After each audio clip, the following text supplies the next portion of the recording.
Papua, tanah yang diberkahi dengan kekayaan alam yang luar biasa, menyimpan harta karun berupa emas, tembaga, dan mineral berharga di perut buminya. Namun ironisnya di balik limpahan kekayaan ini, masyarakat Papua justru harus bergulat dengan kemiskinan dan ketidakadilan di atas tanah nenek moyang mereka sendiri.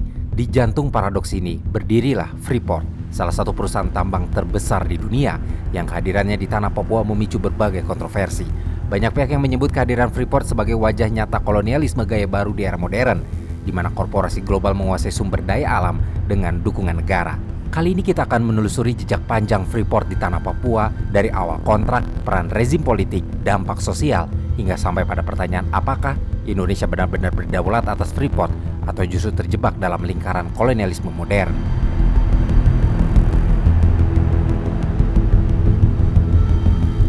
Jejak Freeport di Papua sebenarnya berakar dari era akhir kolonial Belanda dan transisi politik Indonesia.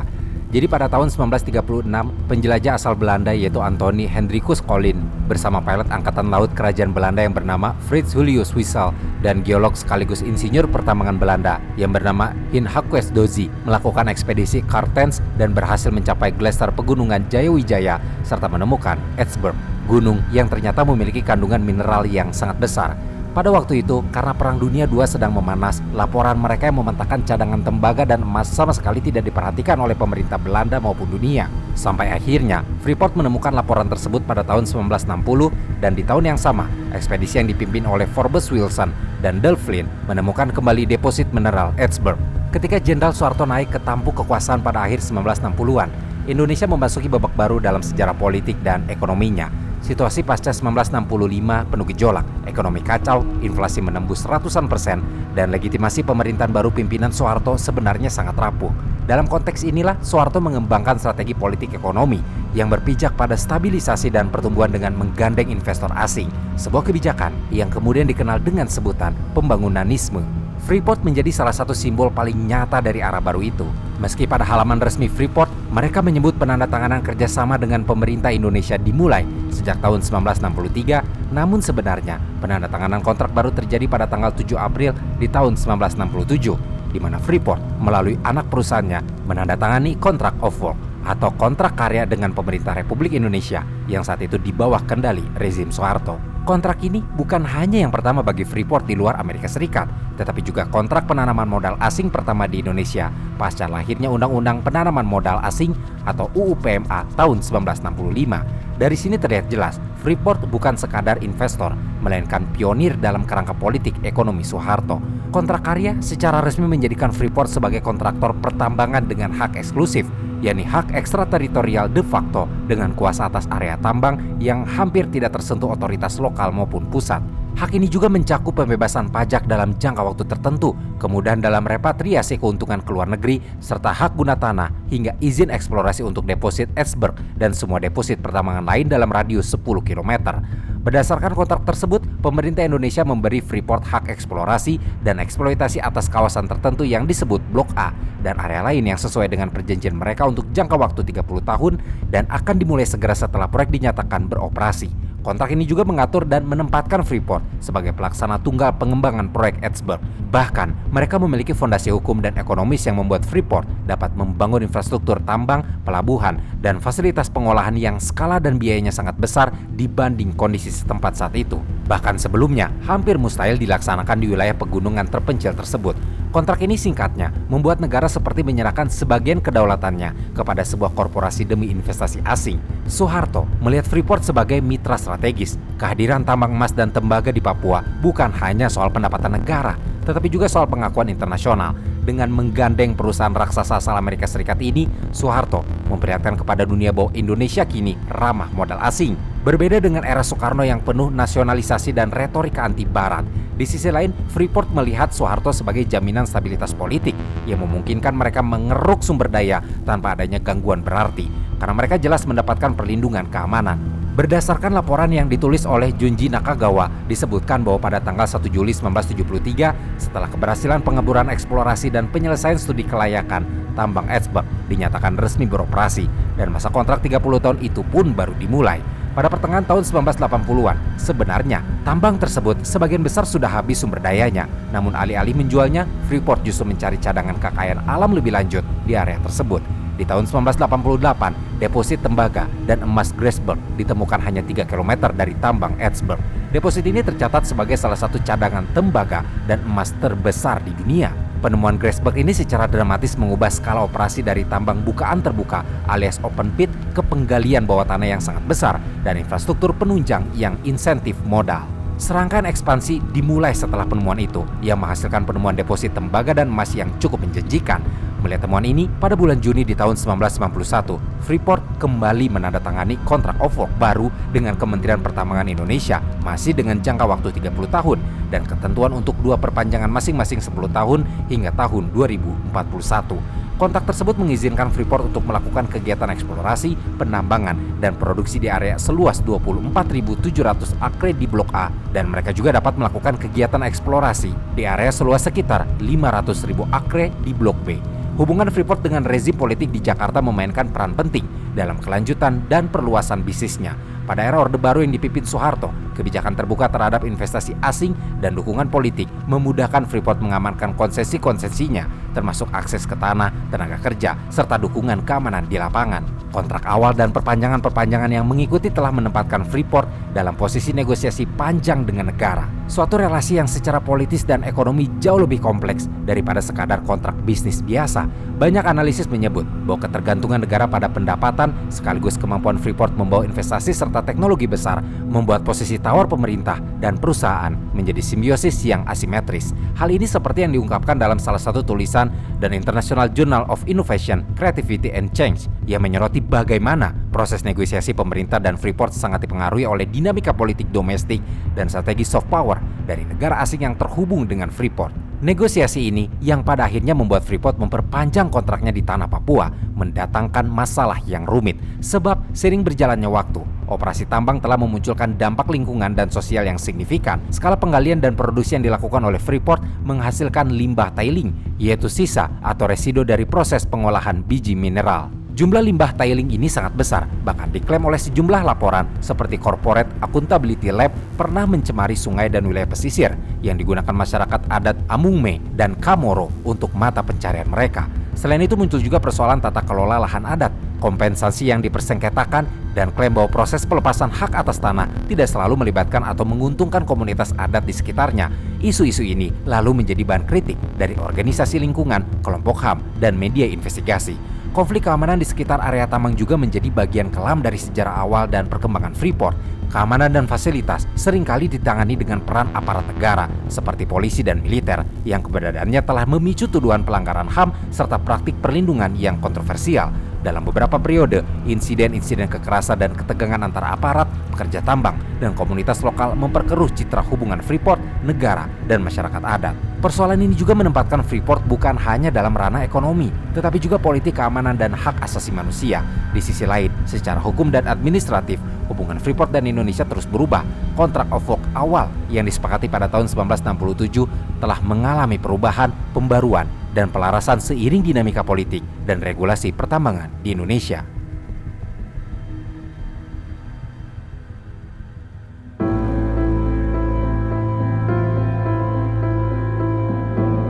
Seperti yang disebutkan sebelumnya mengenai hubungan mesra Freeport dan Soeharto, jelas kalau kisah Freeport di Indonesia bukan sekadar soal eksploitasi sumber daya, tetapi juga tentang bagaimana sebuah korporasi tambang raksasa menjadi aktor kunci dalam relasi kekuasaan antara negara, militer, dan elit politik ekonomi.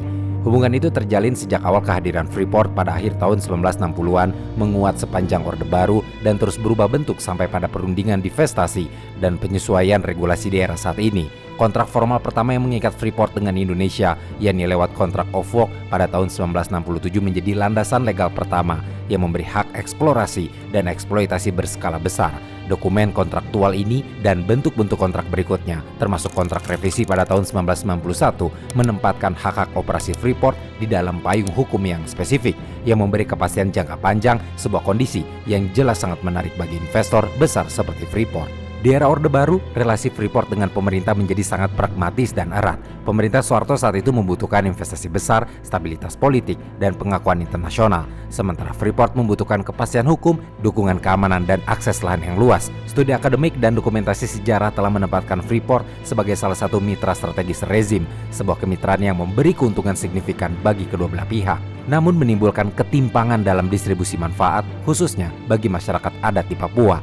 Dimensi keamanan kemudian memperjelas bagaimana politik kekuasaan beroperasi di lapangan untuk menjaga fasilitasnya yang berada di wilayah terpencil dan rawan konflik. Freeport sangat bergantung pada pengamanan yang disediakan aparat negara, di mana dalam praktiknya melibatkan TNI dan kepolisian pada berbagai periode. Penggunaan aparat keamanan negara untuk melindungi instalasi komersial ini memunculkan kekhawatiran yang serius, terlebih dari bukti laporan-laporan investigatif dan organisasi HAM telah mengaitkan hubungan pengamanan tersebut dengan praktik pelanggaran HAM, penyalahgunaan kewenangan, dan kurangnya mekanisme pertanggungjawaban. Human Rights Watch dan laporan independen lainnya menelaah bagaimana pembiayaan keamanan dan praktik militer bisnis memperkuat posisi militer dan menimbulkan konflik kepentingan. Politik ekonomi di tingkat pusat juga muncul dalam debat soal pembagian pendapatan, pajak, dan royalti. Selama puluhan tahun, Freeport menghasilkan devisa besar bagi Indonesia, tetapi klaim dari kritikus adalah bahwa struktur pembagian hasil dan insentif fiskal belum merefleksikan pemulihan yang adil bagi masyarakat setempat. Perdebatan ini mencapai puncaknya ketika pemerintah mengupayakan skema divestasi untuk meningkatkan kepemilikan domestik, sebuah tuntutan politik yang kuat sejak akhir tahun 2000-an. Kesepakatan divestasi ini akhirnya diumumkan pada tahun 2018 ketika Freeport-McMoRan menyepakati penjualan 51% saham PT Freeport Indonesia kepada PT Inalum yang merupakan badan usaha milik negara dalam serangkaian perjanjian yang diumumkan resmi oleh Freeport dan pemerintah. Langkah ini dianggap pemerintah sebagai simbol penguatan kedaulatan atas sumber daya. Namun transisi kepemilikan formal itu tidak secara otomatis menyelesaikan persoalan kedaulatan substantif. Meski pemerintah mengiklankan langkah tersebut sebagai kemenangan kedaulatan ekonomi, tapi sebaliknya kalangan aktivis, akademisi, dan masyarakat adat justru mempertanyakan apakah kepemilikan saham 51% benar-benar berarti kontrol operasional, pembagian keuntungan yang adil, dan perbaikan kondisi lingkungan serta sosial di tingkat lokal. Kritik ini menunjuk pada perbedaan antara kedaulatan simbolik dalam kepemilikan saham dan kedaulatan praktis yang berupa akses, pengambilan keputusan operasional, serta manfaat yang dirasakan masyarakat adat.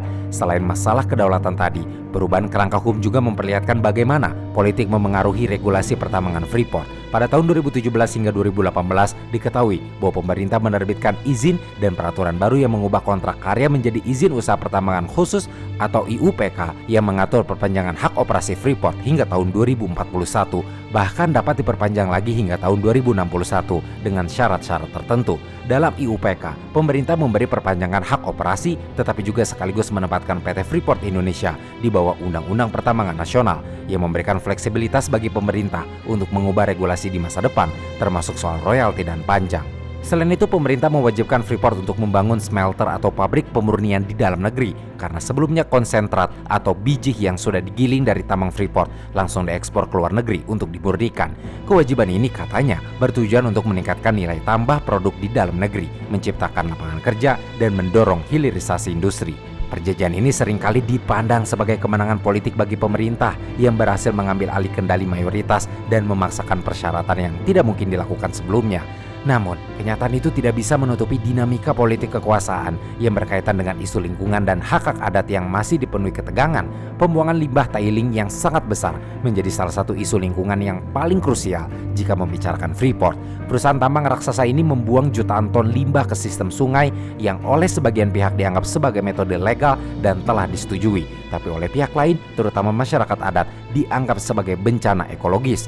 Organisasi lingkungan seperti Walhi dan Greenpeace bersama para akademisi dan aktivis lingkungan bahkan terus mendokumentasikan dampak negatif dari pembuangan limbah ini, seperti pendangkalan sungai, perubahan aliran air, dan kerusakan ekosistem. Masalahnya pun tidak berhenti di situ. Inti dari konflik Freeport adalah hak atas tanah adat yang harusnya dipegang oleh masyarakat adat Papua. Mereka yang memiliki ikatan spiritual dan historis sangat kuat dengan tanah Papua tidak dapat dipisahkan dari identitas mereka. Namun dalam proses pelepasan hak atas tanah adat untuk kepentingan tambang ini seringkali terjadi ketidaksetaraan dalam negosiasi. Ada klaim bahwa proses konsultasi mengenai pelepasan tanah adat ini tidak selalu dilakukan secara bebas dan bermakna. Yang ini artinya proses mendapatkan izin dari masyarakat adat untuk penggunaan tanah mereka tidak memenuhi standar etis dan hukum yang seharusnya. Hal ini yang menciptakan ketegangan di mana klaim ganti rugi dan tuntutan untuk pengakuan hak adat seringkali tidak dipenuhi oleh pihak-pihak terkait, atau mungkin meski diselesaikan tapi dengan cara yang merugikan komunitas adat setempat.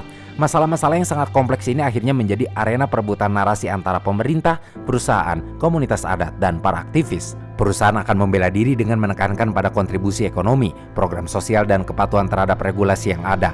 Sementara itu, komunitas adat didukung oleh aktivis dan organisasi internasional menyoroti pelanggaran hak asasi manusia, kerusakan lingkungan yang tidak terpulihkan, dan ketidakadilan yang mereka rasakan. Pada akhirnya, politik kekuasaan di seputar Freeport tidak semata soal perseteruan pusat dan daerah, tetapi juga mempertemukan tekanan geopolitik antara kepentingan korporasi AS dan hubungan bilateral antara Indonesia dan Amerika Serikat, hingga kepentingan elit nasional, serta suara-suara masyarakat lokal yang menuntut keadilan. Hasilnya adalah sebuah sejarah panjang dari kompromi, tekanan, dan negosiasi di mana klausul hukum, keputusan politis, dan tindakan keamanan saling membentuk nasib operasi tambang raksasa, pemerintah, dan masyarakat lokal.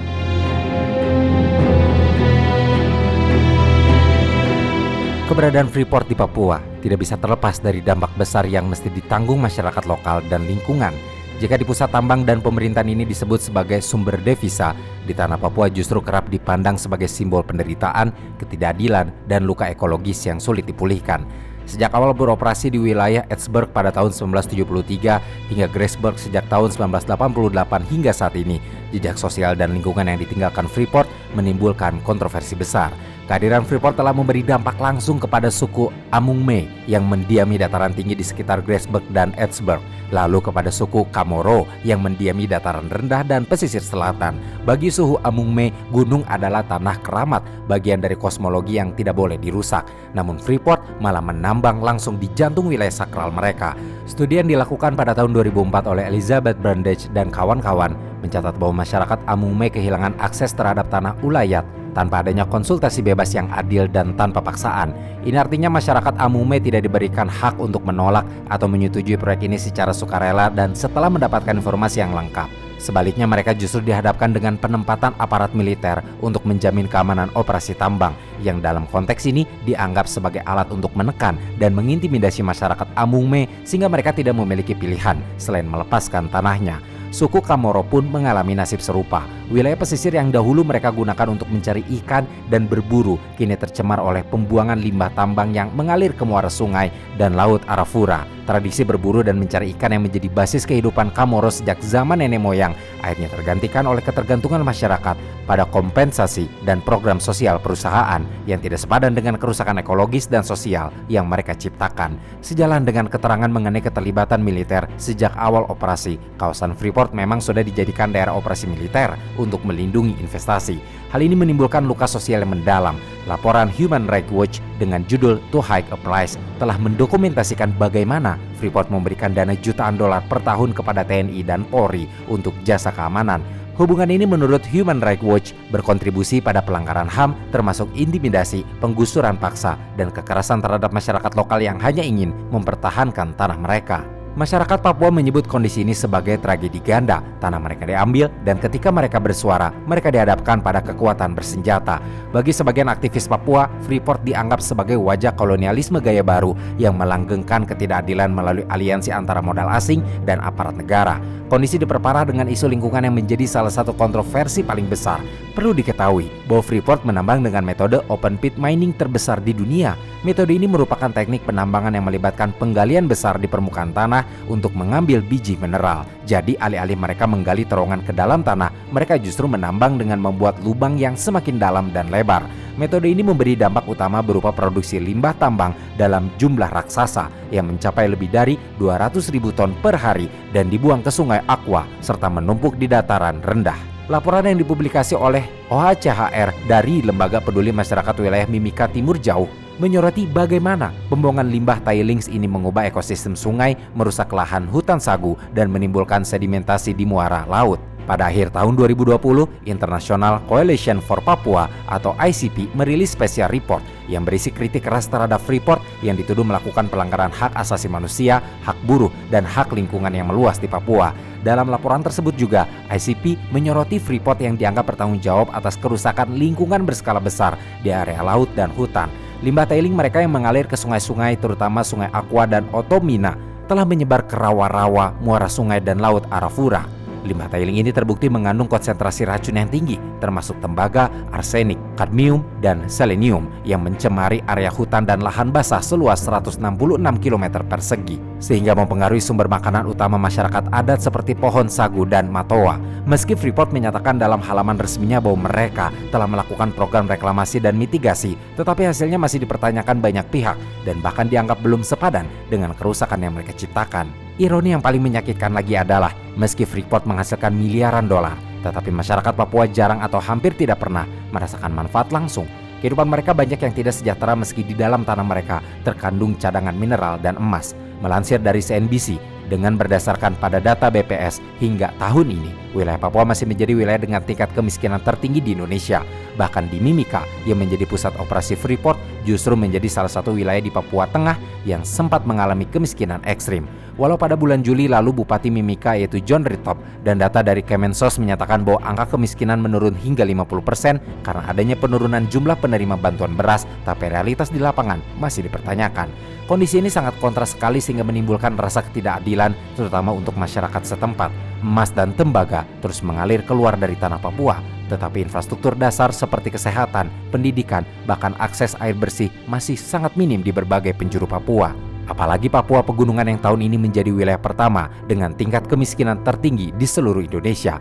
Program tanggung jawab sosial atau CSR Freeport memang ada. Mereka juga bermitra dengan Yayasan Pemberdayaan Masyarakat Amungme dan Kamoro atau disingkat YPMAK yang mengelola dana ratusan juta dolar untuk pendidikan dan kesehatan masyarakat adat Amungme dan Kamoro. Namun kritik menyebutkan bahwa dana ini sering dikelola dengan birokrasi rumit dan tidak menjawab akar persoalan ketergantungan struktural masyarakat setempat. Pada akhirnya, bagi banyak orang Papua, Freeport bukan sekadar perusahaan tambang saja, tetapi menjadi simbol keterasingan mereka dari tanah sendiri. Narasi ini hidup dalam slogan-slogan pro kemerdekaan, dalam musik, seni, dan demonstrasi. Freeport dianggap sebagai bukti konkret bahwa Papua dieksploitasi untuk kepentingan asing dan elit nasional, sementara masyarakat adat hanya menjadi penonton yang mengalami penderitaan. Melinsir dari Tirto, pada tahun 2017 lalu, Ketua Lembaga Adat Suku Amungme Timika, yakni Odysseus Benal, mendesak Freeport Indonesia untuk segera memulihkan dampak buruk akibat aktivitas pertambangan yang menghancurkan tanah adat milik suku Amungme. Bahkan dalam kesempatannya, Odysseus berkata, "Jangan lubangi mama kami. Kami tidak ribut soal siapa pemilik saham, tapi kehancuran lingkungan dan tatanan simbol budaya yang rusak harus dipulihkan demi sebuah martabat yang adil." Odysseus pun menambahkan bahwa kerusakan alam yang terjadi di tanah leluhurnya tidak akan setara nilainya dengan kompensasi dana, berapapun jumlahnya. Pernyataan ini menegaskan rasa kehilangan spiritual yang tidak bisa diukur dengan uang atau infrastruktur yang ada. Kehadiran Freeport di Papua akhirnya menciptakan luka yang sangat besar, melampaui dimensi ekonomi, bahkan melintasi dampak sosial dan lingkungan. Kehadiran tambang memang memberi devisa dan infrastruktur, tetapi juga di saat yang sama justru membawa penggusuran, pelanggaran HAM, kerusakan ekologis, dan ketidakadilan struktural yang sangat nyata.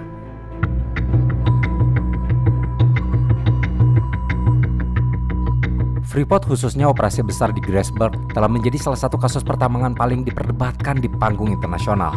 Perdebatan ini melingkupi beberapa ranah, mulai dari dugaan pelanggaran HAM dan militerisasi, kerusakan lingkungan skala luas yang termasuk praktik pembuangan limbah tailings, lalu hukum dan tata kelola investasi asing, hingga isu geopolitik dan perdagangan komoditas.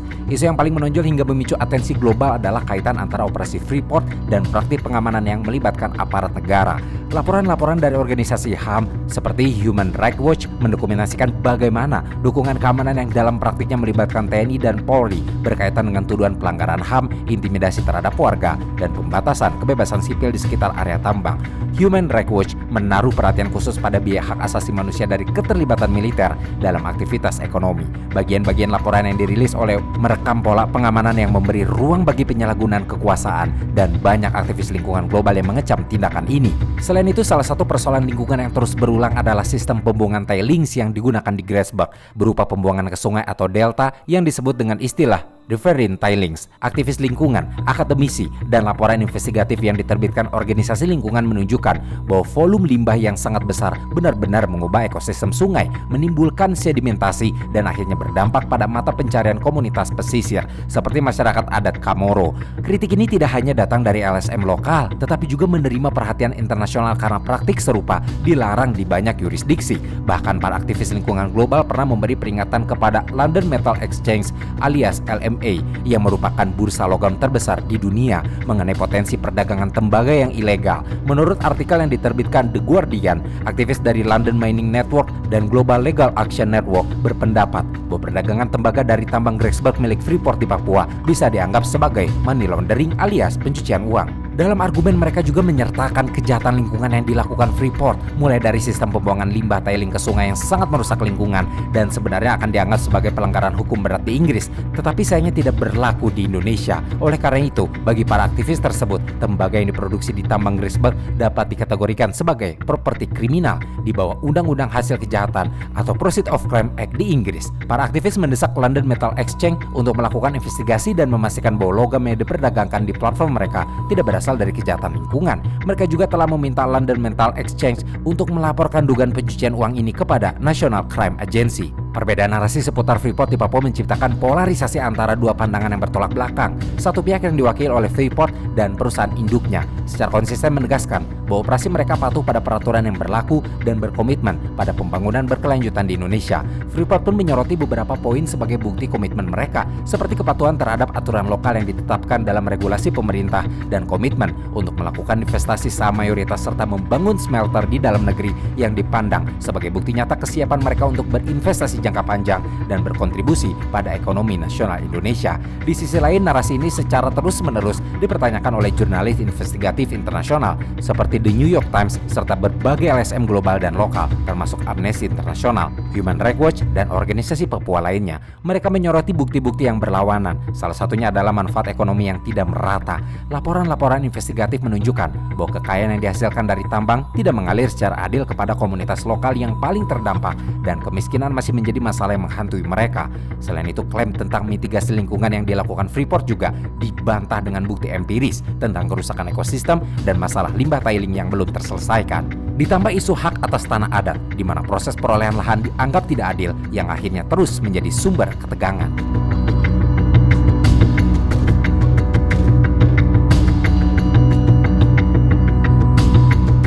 Ketika membicarakan tentang kolonialisme, yang terbayang biasanya adalah bangsa asing yang datang dengan senjata, menaklukkan wilayah, lalu merampas sumber daya alam demi kepentingan mereka sendiri. Namun dalam era modern, kolonialisme tidak lagi selalu tampil dengan wajah perang dan penaklukan militer. Kolonialisme bisa hadir dalam bentuk kontrak, konsesi tambang, dan persekutuan politik ekonomi antara elit lokal dan korporasi multinasional. Freeport di Papua adalah contoh paling gamblang dari apa yang disebut banyak pengamat sebagai neokolonialisme atau kolonialisme gaya baru. Konsep kolonialisme gaya baru ini pertama kali dipopulerkan oleh Kwame Nkrumah, presiden pertama Ghana yang melihat bagaimana negara-negara bekas koloni Afrika tetap terjajah bukan lagi oleh senjata, tetapi oleh investasi, hutan, dan monopoli perusahaan asing. Dalam konteks Papua, Freeport menjadi wajah dari model penjajahan baru itu. Freeport hadir sebagai perusahaan asing yang memperoleh hak eksklusif untuk mengeksploitasi salah satu cadangan emas dan tembaga terbesar di dunia, dengan kontrak yang ditekan jauh sebelum Papua benar-benar berada dalam kontrol Indonesia. Sejak kontrak karya pertama ditandatangani pada tahun 1967, pola hubungan yang terbentuk menunjukkan relasi timpang. Freeport membawa modal, teknologi, dan akses pasar global, sementara Indonesia menyediakan tanah, tenaga kerja murah, dan stabilitas politik yang sering dijaga dengan adanya represi militer. Bagi Papua sendiri yang seharusnya menjadi pemilik sah tanah dan gunung keramat, mereka justru tersingkir dari proses pengambilan keputusan. Hak suara masyarakat adat sama sekali tidak ada dalam kontrak karya tersebut. Inilah yang dimaksud dengan wajah kolonialisme gaya baru, ketika eksploitasi berlangsung dengan restu pemerintah pusat yang berkepentingan dengan aliran devisa, sementara masyarakat asli di tanah yang dieksploitasi justru dimiskinkan. Setiap kali ada perlawanan dan kritik, jawaban yang diberikan bukanlah dialog, melainkan militerisasi. Aparat dikerahkan untuk menjaga stabilitas investasi, sebuah istilah yang menjadi topeng bagi kekerasan yang dialami masyarakat Papua selama puluhan tahun. Lebih jauh lagi, Freeport telah berperan dalam memperkuat struktur ketergantungan ekonomi Indonesia pada modal asing. Selama puluhan tahun, perusahaan ini menjadi penyumbang pajak dan devisa terbesar negara. Artinya, keberlangsungan ekonomi nasional sebagian besar ditopang oleh eksploitasi sumber daya Papua. Situasi ini membuat pemerintah pusat kerap menutup mata terhadap berbagai pelanggaran HAM dan kerusakan lingkungan yang ditimbulkan karena ada kepentingan yang jauh lebih besar, yaitu aliran uang. Dengan kata lain, Freeport di Indonesia memang bukan sekadar perusahaan tambang biasa. Ia menjadi simbol penjajahan di mana kekayaan alam Papua dirampas dengan cara modern, yakni melalui kontrak internasional yang sah secara hukum, tetapi timpang secara moral. Inilah bentuk kolonialisme gaya baru itu, di mana penjajah tidak lagi hadir dengan kapal perang, melainkan dengan investor, saham, dan izin eksploitasi yang mendapatkan perlindungan negara. Kolonialisme ini jauh lebih licik karena ia seakan-akan legal, dilindungi hukum negara, bahkan dibungkus dengan narasi pembangunan. Namun dibaliknya, membawa ironi besar terhadap Papua, tanah yang kaya raya, justru menjadi salah satu wilayah termiskin di Indonesia. Masyarakatnya kehilangan tanah, gunung, sungai, dan hak hidup mereka. Sementara hasil tambang dari tanah mereka dinikmati oleh para elit di pusat pemerintahan dan pemegang saham global di New Orleans maupun Wall Street. Dalam skema seperti ini, artinya kolonialisme tidak pernah benar-benar berakhir, hanya berganti wajah dan istilah agar terlihat lebih baik.